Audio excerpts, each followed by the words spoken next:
الوقت الحالي فعليا هو أسوأ وقت تبدأ فيه أي مسار مهني عشان مجرد الكسب المادي فقط. وعلشان العنوان ما يبقاش مشتت لباقي موضوعات الفيديو، احنا بشكل أساسي بنتكلم ازاي ان انا اوجه نفسي بشكل سليم في سوق العمل. وانا هنا بصراحة مش جاي اعرض ليك خطوات سحرية في سوق العمل ولا حاجة، انا بس جاي اقول لك انا بعمل ايه وبعمله ازاي، وايه الخطوات اللي انا شايفها ممكن تكون سليمة. وده لان انا وبكل صراحة بتعامل مع كل فيديوهات القناة ان هي دوكيومنتري. من البداية خالص عشان أعرف أوجه نفسي في سوق العمل لازم أفهم هو سوق العمل أصلا شغال إزاي ويعني إيه أصلا. هنبدأ من أول، هو مين اللي معايا في سوق العمل وبيدخلوا منين للسوق ده. بشكل سنوي بيدخل الكليات والمعاهد الهندسية باختلاف طبعا أنواعها وأهدافها الدراسية وغيره حوالي 45 ألف طالب، والرقم ده بنسبة كبيرة جدا الناس اللي بتلتحق بالكليات الهندسية المتسجلة في نقابة المهندسين والمتسجلة بشكل رسمي في وزارة التعليم العالي. لكن الأعداد الفعلية للخريجين أكبر من كده بكتير. من البداية انت عندك حوالي 140 مؤسسة تعليمية هندسية، والاعداد الفعلية اكبر برضو من كده بكتير، لان مش كل المعاهد اللي موجودة مسجلة في نقابة المهندسين او مسجلة تبع وزارة التعليم العالي. طبعا بالتبعية طالب خريج حاجة مجهولة الهوية بالمنظر ده ايه كم المعرفة العلمية اللي بتكون عنده. علشان يبقى عندك فكرة معنى الارقام دي، انت عندك كليات الطب البشري 24 كلية متخصصة، وعندك 18 في طب الأسنان. ده فرق الأعداد اللي موجود ما بين كليات الهندسة وكليات الطب يعتبر.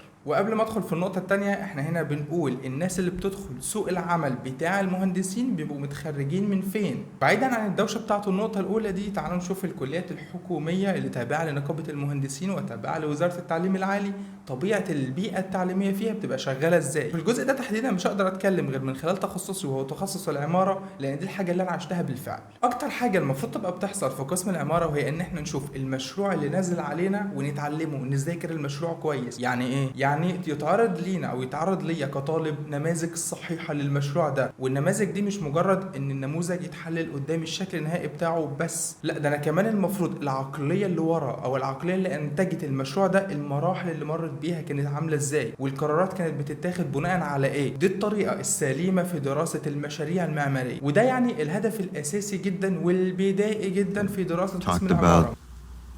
How to build it and the client group, the board.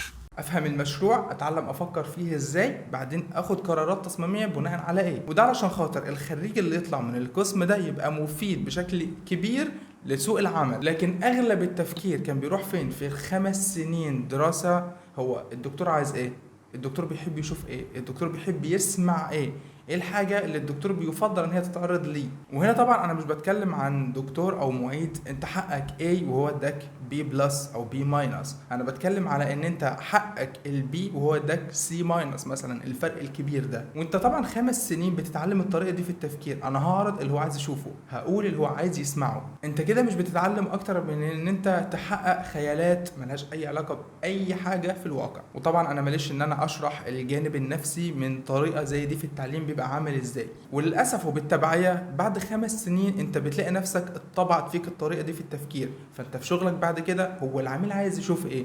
هو العميل عايز يسمع ايه؟ الحاجه اللي اقدر احطها العميل تعجبه. مش ده المفروض يكون شغلك، او مش ده الجزء الاساسي في شغلك، ده المفروض يكون بند واحد بس من اكتر من بند زي ما هنشوف قدام. وطبعا تكلفه ان انت تفكر بشكل خطا في الدراسه هو درجات، لكن في سوق العمل بيكلفك وقت وفلوس، والفلوس مش فلوسك انت بس، كمان فلوس العميل. وطبعا عشان نبقى بنتكلم بشكل صريح، مفيش مشكله ان انا اعرض ليك الحاجه اللي انت عايز تشوفها، بس الفكره فين؟ انت بعد ما عرضت للعميل الحاجه اللي هو عايز يشوفها والكلام اللي هو عايز يسمعه، انتهى بيك الموضوع بتصميم هو اللي في خيال العميل، لكن ملهوش اي علاقة بالواقع. سواء العميل ده كان المدير بتاعك او كنت شغال حر، فالعميل بالنسبة لك صاحب الشيء بشكل شخصي، لان كل اهتمامك منصب على خيالات صاحب الشغل ده. وكل الكلام ده عن باب واحد بس غير سليم من ابواب كتيرة جدا بتدخل بيها سوق العمل. اول نقطة هنتكلم فيها هي التنفيذ، ان انا ازاي اقدر انفذ بشكل سليم، وايه الاسس والمبادئ اللي اقدر ابدا من خلالها اشتغل تنفيذ. طبعا سواء تنفيذ او تصميم او ايا كان ايه الشغل بتاعك، حتى لو بعيد عن الهندسة خالص، اول حاجه واول مهاره لازم تبقى عندك وهي الاداره. لازم تبقى اداري بشكل كويس، ودي مش حاجه هناقشها في الفيديو ده، احنا خلينا في البنود المتخصصه بتاعتنا. فبالنسبه مثلا لحاجه زي كده، انت عندك مثلا بند الخرسانه، ايه متطلبات الخرسانه، ايه كميات المواد اللي هحتاجها، ايه طريقه تشغيل المواد دي، هستلمها ازاي، هسلم ازاي، ايه الاشتراطات اللي هحطها للمقاول وهستلم على اساس الاشتراطات دي ازاي، واصلا ترتيب المباني وترتيب الاعمال بدايه من الحفر والردم، سواء هعمل احلال للتربه او لا، وغيره بعد كده من الخرسانه والطوب والمحاره والاعمال الخشب والنجاره والكلام ده كله. وهنا في حاجتين، انت لما بتبقى في الكليه وبتنزل تدريب مع شركه معينه، اللي انت بتستفيده في التدريب بشكل فعلي وبشكل كبير جدا حاجتين. اول حاجه بتشوف المهندسين الاكبر منك بيديروا ازاي الموقع، اتمنى يعني يكون بشكل سليم. والنقطه الثانيه ودي اللي انت بتستفيدها اكتر لما بتنزل تدريب، هي ان انت تعرف حجم المواد اللي انت بتطلبها قد ايه. يعني لما اقول لك 10 طن اسمنت، هم دول حجمهم قد ايه في الموقع، يتخزنوا ازاي، يتوزعوا ازاي، وغيرها طبعا بنفس المثال على المعدات او غيره من الادوات اللي بتستخدمها في الموقع. ال10 طن اسمنت دول ياخدوا وقت قد ايه تشوين، ال5000 طوبه دول ياخدوا وقت قد ايه مباني، ويتنقلوا في وقت قد ايه، ويتوزعوا ازاي على المشروع عشان كل الصناعيه تبقى شغاله بشكل متزامن، ما يبقاش في مسافات كبيره ما بين المكان اللي بيشتغلوا فيه والمكان اللي موجود فيها الخامات بتاعتهم. دول اكتر نقطتين لقيت ان انت بتستفيدهم فعليا لما بتنزل تدريب وانت في الكليه. حاجه تانية اهم، ودي اللي لقيت نفسي بشكل كبير جدا بتعامل فيها من اول مشروع استلمته لحد النهارده، هي ان انت تحل المشاكل اللي بتحصل في كل بند ازاي، بدايه من بند الحفر انتهاء ببند التشطيب. كل بند بتحصل فيه مشاكل مختلفه على حسب نوع المشروع وطبيعه المكان، ودي حاجه بلاقي ان انت صعب جدا تدركها الا بعد 10 او 15 سنه خبره في مجال ديتي. قبل كده ما اقدرش اقول ان انت عندك الجزء ده. فجزء زي ده ابدا يبقى عندي ازاي وانا لسه في الكليه، او حتى وانا لسه خريج يا دوب سنتين ولا سنه. الطريق اللي انا شايفه او اللي انا مشيته يعني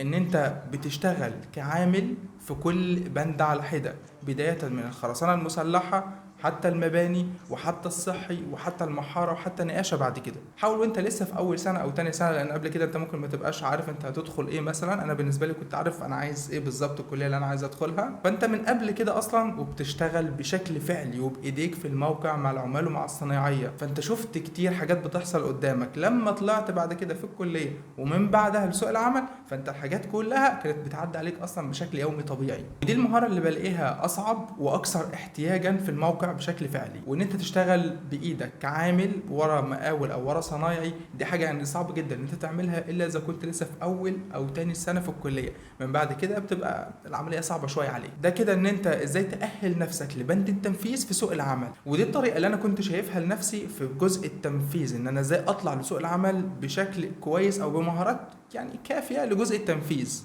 اما بالنسبه للجزء الثاني وهو التصميم، في الجزء ده انت لازم كل القرارات بتاعتك وكل المبادئ اللي تبدا تشتغل عليها تبقى مبنيه على اسس علميه صحيحه. والاسس والمبادئ دي مش هتلاقيها الا في كتب هندسيه معروفه وصريح فيها التعبيرات بتاعتها. وهنا انت بتحتاج مهارات مختلفه تماما. البرامج احنا اتكلمنا عنها في فيديو منفصل قبل كده، هنتكلم بس عن الجزء العقلي او ازاي انت يبقى عندك مهارات عقليه وفكريه. واحسن مرجع اقدر اتكلم من خلاله عن جزء التصميم او الاسس دي هو الكتب بتاعه فيتروفوس. والاول طبعا الاكواد المصريه، ده لان انا في مصر يعني، فانا بتكلم عن الاكواد المصريه على حسب انت فين، فانت لازم تبقى دارس الكود بتاع المنطقه كويس، او حتى المحافظات بشكل داخلي جوه مصر. كل مكان بيبقى ليه الاعتبارات الخاصه بيه. في سلسله الكتب بتاعه فيتروفوس اللي هي 10 بوكس اوف اركتكتشر، وده اللي انا هستخدمه كمرجع بالنسبه لي في الفيديو ده. وفيتروفوس في الكتب بتاعته بيقول ان الطريق الناجح للمعماري لازم يبقى مبني على 9 اعمده اساسيه: تاريخ، الرسومات الفنيه، الاشكال الهندسيه، الفلسفه، الفيزياء، الموسيقى، والقانون، والطب، وعلم الفلك. وطبعا ال9 اعمده دول الواحد فيهم بس عشان تبدا تدركه بشكل كامل ده محتاجه عمر كامل عشان خاطر بس مجرد تبدا تدرك عمود واحد من دول. لكن اللي هو كان بيقوله ان انت يبقى عندك الدرجه الكافيه من العلم في كل بند من دول اللي من خلالها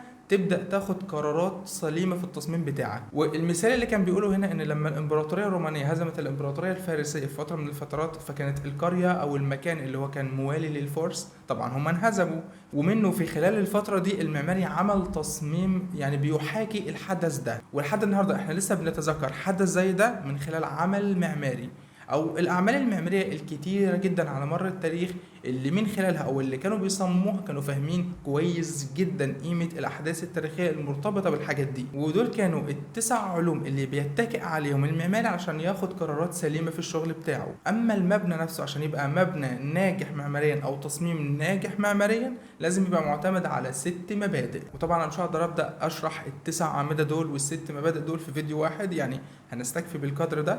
واتاكد ان انت لو الفيديو عجبك اشترك في القناة ودوس لايك، وسيب تعليق لو في حاجة معينة حابب تشوفها في الفيديوهات اللي جاية.